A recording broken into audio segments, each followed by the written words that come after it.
Business Analysis, Time Management. Welcome everyone.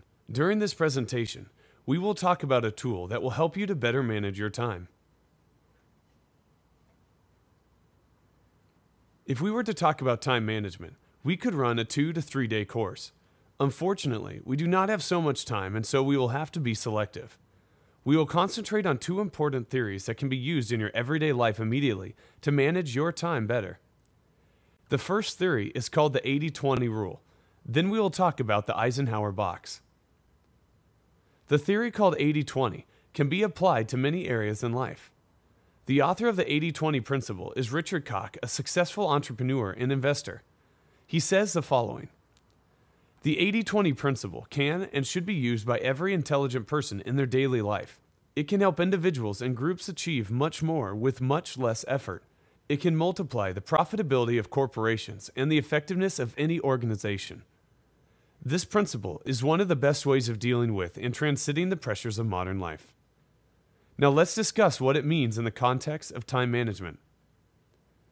The definition of the 80-20 principle says, a minority of causes, inputs, or efforts usually leads to a majority of the results, outputs, or rewards.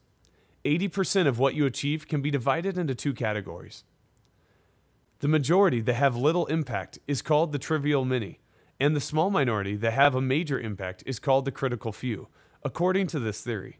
This principle was discovered in 1897 by Italian economist Vilfredo Pareto. You may remember his name from the Pareto Law. He found that the distribution of wealth across the UK population was predictably unbalanced. 20% of the UK population accounted for 80% of its wealth. He also found that it is a consistent pattern in any given time period or country. There are many 80-20 distributions around us in our everyday life. For example, 80% of the world traffic of tourists came from 20% of the population. And if you think about it, 20% of your friends account for 80% of your phone calls. When we apply the 80-20 theory to time management, we already assume that we know what is and is not a good use of our time. 80-20 suggests to categorize our to-do list into an A, B, C, or D priorities. The problem with this categorization is that in practice, 60 to 70% of activities become A or B. Usually the result is better planning but longer working hours, greater achievements but usually greater frustration. In the end, you always need to reprioritize, and this is what we are trying to avoid. So let's see how to do that. Spend less time acting and more time thinking about your actions. The last 20% is usually the most productive because the work has to be completed before a deadline. Not all times of the day are equally productive or suitable for different types of activities. Try to match the right period of the day with the right activity. Be clear on your 20%. Say yes and ignore the 80%, so say no. Use a 1, 2, 3, or 4 ranking system versus a ABCD. It is more understandable so you can more easily find your 20%. Now we would like to give you some tips on how to recognize and work on your 20% and to achieve 80%. Learn when you are the most effective and schedule around your body clock. If you know you are not a morning person, try to organize important meetings in the afternoon. Practice shortening lead times. Try to work faster and more effectively. To give you an example, when we open an email, we read it and in many cases, we tend to close it instead of acting on it right away. It results in opening and reading it again, thus wasting our time. Eliminate some of your activities before you prioritize them. You have to make choices and concentrate on the important things. Also, think about the consequences of saying yes or no. As a business analyst, you have to consider if the question or request is important from the project point of view. Who is asking? Is it the right time? Etc. Manage your emails. Do not return to your inbox too many times during the day to see if you have received an email. Manage your emailing time and do it twice a day. You can use the time when you are not productive to go through your emails.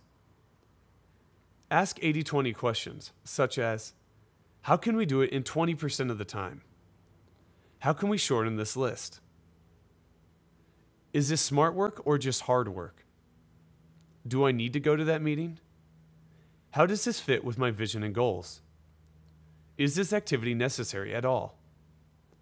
Finally, delegate if it is possible. If you know you are not the right person who should do the task, or your employee can do it better, delegate. Before moving on to another technique to help your time management, there's one last tip to share with you. First things first. Of course, this sounds understandable, but however, it does not come so naturally all the time when it should. You have to accept the fact that you cannot do everything, but you can do the most important things. You have to prioritize your 20% on what is important and what is not. To help you to do that, we will have a look at a tool called the Eisenhower box. The Eisenhower box has 4 quadrants. Every activity we do falls into one of them. Try to think about the activities you do and place them into one of the quadrants. It is your choice where to put them. There are activities that are urgent and important, for example, such as important projects with a deadline. There are also activities which are important, but they are not urgent. For instance, preparation work for meetings or relationship building. Now, there are also things that are urgent but not important at all, and these can be phone calls or reports to do. You should try to avoid them, delegate them, or do them quickly if needed to be able to concentrate on something else. Finally, the 4th quadrant is a collection of activities that are neither urgent nor important. It does not mean you should never do anything like that, just that you have to choose when to do such an activity. It can be reading junk mail or escape activities like watching TV or reading newspapers. What you need to recognize is that it's your call, your choice to select the right quadrant for your activity. Which quadrant should we always be in? On average, we spend 30% of our time in quadrant 3 and 4. If you stop working on the unimportant things, you will move from Q3 and Q4 into Q2. The same applies to quadrant 1. If you plan more carefully, you will avoid last-minute crises, and you will move from quadrant 1 to quadrant 2. If you want to spend most of your time in quadrant 2, you have to set your goals and objectives and try to focus on them. Without defining what you want to reach, you will not be able to manage your time. We discussed a theory called 80-20. It says that a minority of causes, inputs, or efforts usually leads to a majority of the results. 80-20 concentrates on spending time on the items that add value and help us to reach our goals and objectives. You have to learn when you are the most effective and schedule your tasks around it. Asking 80-20 questions will also help you to better manage your time. You can ask, how can we do it in 20% of the time? Is this smart work or just hard work? How does this fit with my vision and goals? We also talked about the Eisenhower box of time management. We can categorize our to-dos into 4 quadrants. While we aim to work in the second one on things that are not urgent but important, we still spend about 30% of our time on things that are not important. With careful planning, we should also avoid firefighting when we try to finish important things that are urgent. It is always our call how to categorize our to-dos based on the goals and objectives that we want to reach. Now take some time and categorize your activities into the 4 quadrants and think about them to better manage your time. Thank you once again for your time and attention, and this is businesstraining.com, where you can earn a master's level qualification to make more money.